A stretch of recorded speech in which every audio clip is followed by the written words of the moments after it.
অবশেষে গ্রেফতার শওকত মোল্লা। 24 ঘন্টার লুকোচুরি শেষ। এনআইএর হাতে গ্রেফতার শওকত মোল্লা। কামালগাজী থেকে তাকে গ্রেফতার করেছে এনআইএ। বামুনিয়া বিস্ফোরণে গ্রেফতার প্রাক্তন বিধায়ক, তৃণমূলের প্রাক্তন বিধায়ক। সাগরেতের বাইকে করে পালানোর চেষ্টা করেছিল এই শওকত মোল্লা। বৃহস্পতিবার থেকে নিখোঁজ ছিল শওকত। বৃহস্পতিবারই একেবারে 7 সকালে তার বাড়িতে যায় এনআইএ টিম। তখন থেকেই বেপাত্তা ছিল শওকত মোল্লা। তার খোঁজে তল্লাশি চালাচ্ছিল এনআইএ। আর এনআইএর কাছে খবর ছিল যে বাইকে করে বাংলাদেশে পালানোর ছক কষছেন শওকত মোল্লা। শওকতের খোঁজে তল্লাশি চালাচ্ছিল এনআইএ এবং অবশেষে ধরা পড়ল শওকত মোল্লা। কামালগাজী থেকে গ্রেফতার হলেন শওকত।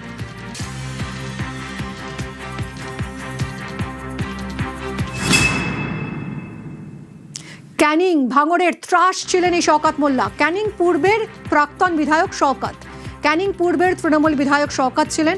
ক্যানিং পূর্ব ছেড়ে এবার ভোটে ভাঙড় থেকে লড়াই করেছিলেন শওকত, হেরেছিলেন।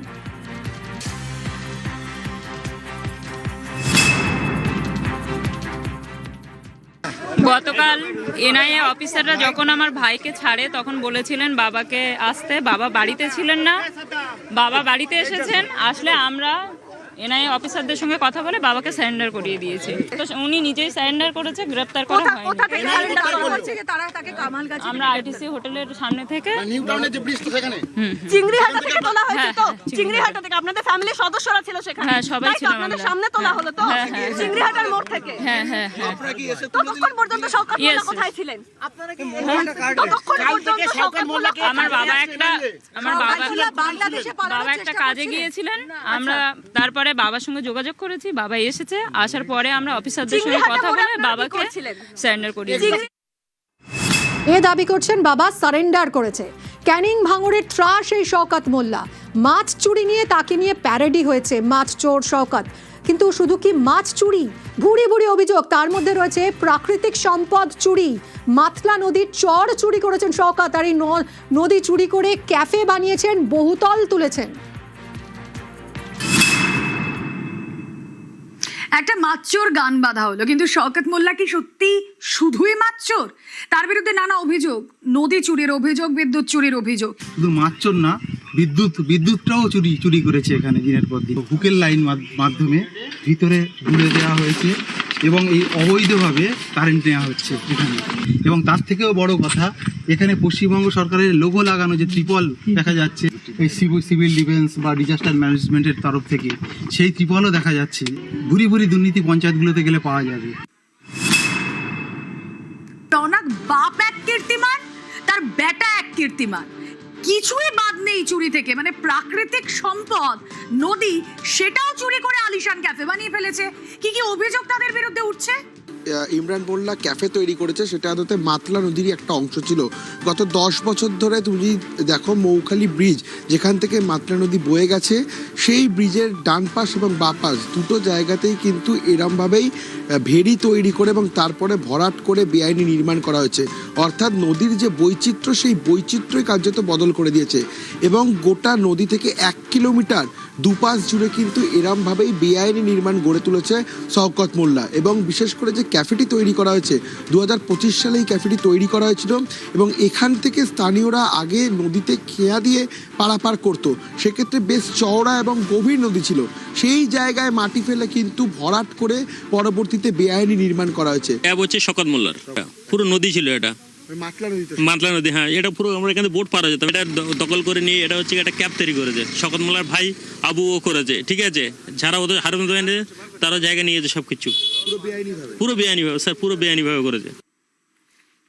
মাতলা নদীর দুপাশে তৈরি হয় ভেরি। এই দেখছেন আপনারা মাতলা নদী, আর তার দুপাশে তৈরি হয় ভেরি। কিন্তু সেই ভেরি ভরাট করে চলছে বেআইনি সব নির্মাণ। তৈরি হয়েছে শওকতের ছেলের ক্যাফে, ঠিক এরকমই এক জায়গায় ভেরি ভরাট করে। ওই জায়গাটা আসলে মাতলা নদীর অংশ। পুরো জায়গাটা দখল করে নেওয়া হয়েছে এবং যার ফলে সেখানে দেখা যাচ্ছে নদীর চরিত্র বদলে গেছে। এইটা অবৈধভাবে করেছে শওকত মোল্লা নিজের গায়ের জোর খাটিয়ে, এবং তখন প্রশাসন কোনো ব্যবস্থা নেয়নি। কবে এই ক্যাফে তৈরি হয়েছে? এটা হয়েছে 2024-25 সালে হয়েছে। এটা হ্যাঁ, 1.5-2 বছর মতো হয়েছে আনুমানিক। আমরা ইতিমধ্যে দাঁড়িয়ে রয়েছি মৌখালি ব্রিজে, নিচ থেকেই বয়ে গেছে মাতলা নদী। একেবারে দেখা যাচ্ছে এই মাতলা নদী থেকে খাড়ি কেটে জল ঢুকিয়ে তৈরি করা হয়েছিল ভেড়ি।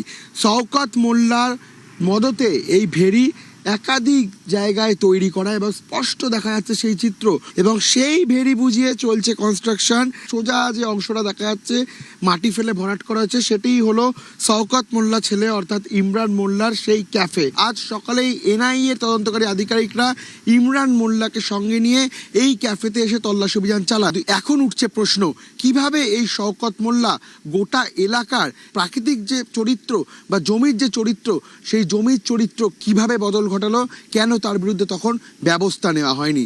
ক্যামেরা রাজীবের সঙ্গে রৌনক, নিউজ 18 বাংলা, দক্ষিণ 24 পরগনা।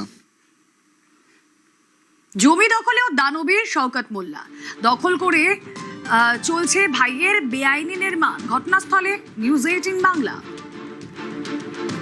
এই বাড়িটা আমাদের এমএলএ সাহেবের ভাইয়ের বাড়ি। কিন্তু এটা তো ভেড়ি ছিল। হ্যাঁ, ওটা ভেড়ি ছিল। ভেড়ি বুঝিয়ে বাড়ি। হ্যাঁ, ভেড়ি।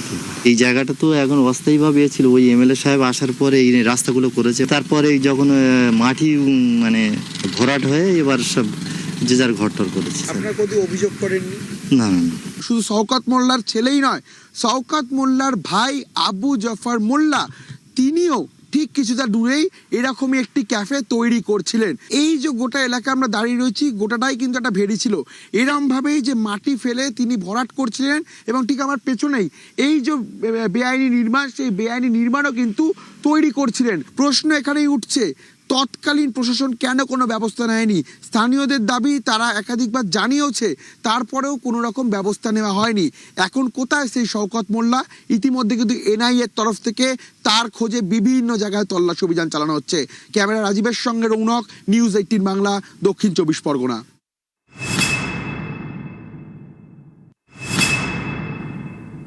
এনআইএর জালে শওকত মোল্লা। বৃহস্পতিবার সকালে যখন শওকত মোল্লার বাড়িতে যায় এনআইএ টিম, তখন থেকেই শওকত বেপাত্তা। তাকে হন্যে হয়ে খুঁজছিল এনআইএ, এবং অবশেষে এনআইএর জালে ধরা পড়েছে শওকত মোল্লা। বাংলাদেশে পালিয়ে যাওয়ার চক কষছিল সে, কিন্তু কিভাবে এনআইএ তাকে ধরলো? কথা বলবো অভিজিৎ আমাদের প্রতিনিধির সঙ্গে। অভিজিৎ, মাফ করবেন, কল্যাণ রয়েছেন আমাদের সঙ্গে, আরো জানাবেন এই বিষয়ে। কল্যাণ, কিভাবে এনআইএ গ্রেফতার করলো শওকত মোল্লাকে? একেবারেই এনআইএ কিন্তু সূত্র মারফত খবর পাচ্ছিল যে শওকত মোল্লা একটি বাইকে করে বারবার তার ডেরা পরিবর্তন করছিল। সেই কারণেই এনআইএ জানতে পারে তদন্তে নেমে যে সে বাংলাদেশেও পালাতে পারে। তার কারণে বিএসএফ কে এনআইএ তরফ থেকে সতর্ক করা হয়েছিল, তাদের সাহায্য চাওয়া হয়েছিল। পরে তার সেই কারণেই বর্ডার লাগোয়া যে সমস্ত এলাকা, সেই এলাকায় কড়া নজরদারি চালাচ্ছিল বিএসএফ। এই খবর শওকত মোল্লাও জানতে পারেন যে তার কোনোভাবেই বাংলাদেশে পালানো সম্ভব নয়। সেই কারণেই সেই পরিবারের যে সমস্ত সদস্য বা তার যারা সাক্ষাৎ রয়েছে তাদের সঙ্গে যোগাযোগ করছিল। এনআইএর যে সমস্ত আধিকারিকরা আছেন তারা কিন্তু এই তার পরিবারের যারা আছে তাদের সঙ্গে যোগাযোগ করে, যখন তাদের ফোন ট্যাপিং করে এবং তাদের থেকে তথ্য নিয়ে কিন্তু এই শওকত মোল্লাকে অবশেষে কিন্তু তাদের জালে তোলে। কারণ দীর্ঘক্ষণ ধরে কিন্তু এই শওকত মোল্লা এই এনআইএর চোখে ধুলো দিয়ে পালিয়ে বেড়াচ্ছিল, বারবার নিজের ডেরা পরিবর্তন করছিল, ফলে যথেষ্ট বেগ পেতে হচ্ছিল এই এনআইএর আধিকারিকদের। তবে অবশেষে এই এনআইএর আধিকারিকরা তাকে গ্রেফতার করলো। ধন্যবাদ কল্যাণ। ঠক বাজতে গাঁ উজাড়, শওকতের গ্রেফতারিতে কটাক্ষ রাজ্যের মন্ত্রী দিলীপ ঘোষের। জনরোষ থেকে বাঁচাতেও তৃণমূল নেতাদের গ্রেফতারি দরকার বলে সওয়াল। এ তো সবে শুরু হয়েছে, তো আপনি গুনতে থাকুন না, ঠক বাঁচতে গাঁ উজাড় হয়ে যাবে। 1-1.5 হাজার লোককে ইমিডিয়েট অ্যারেস্ট করা উচিত, যারা অত্যন্ত অপরাধী, অত্যাচারী, লুটেরা। মানুষের প্রচণ্ড ক্ষোভ আছে এদের বিরুদ্ধে, আর এই জন্য ওদের অ্যারেস্ট করা দরকার আছে। নাহলে কোনো অঘটন ঘটে যায়। মানুষ যেভাবে অ্যাটাক করছে, রাস্তায় ঘিরছে, ধরছে, মারছে, পিটছে, যদি কোনো অঘটন ঘটে যায় সেন ওদের জীবনের স্বার্থে ওদেরকে অ্যারেস্ট করে জেলে রাখা উচিত। বাকি কোর্টে তার মামলা চলবে, প্রমাণ হলে দোষী সে তারা সাজা পাবে। যাদের নিয়ে এত অত্যাচার, যাদের নিয়ে এত অভিযোগ, সেই লোকগুলোকে কাস্টডিতে রাখা উচিত।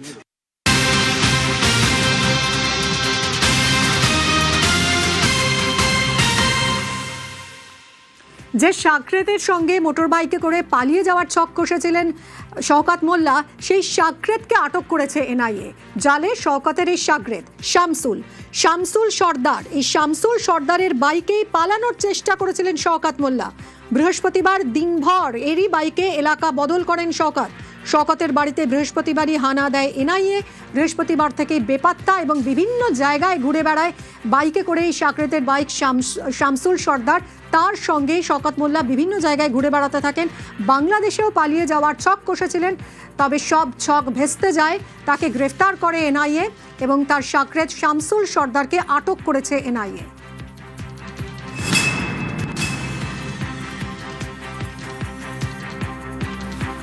ভোটের আগে মাছ চোর এই প্যারেডি শুনেছিলেন তো, আর ভোটের পর নদী চোর। শওকত মোল্লাকে বিধে নয়া গানে বিচারের দাবি।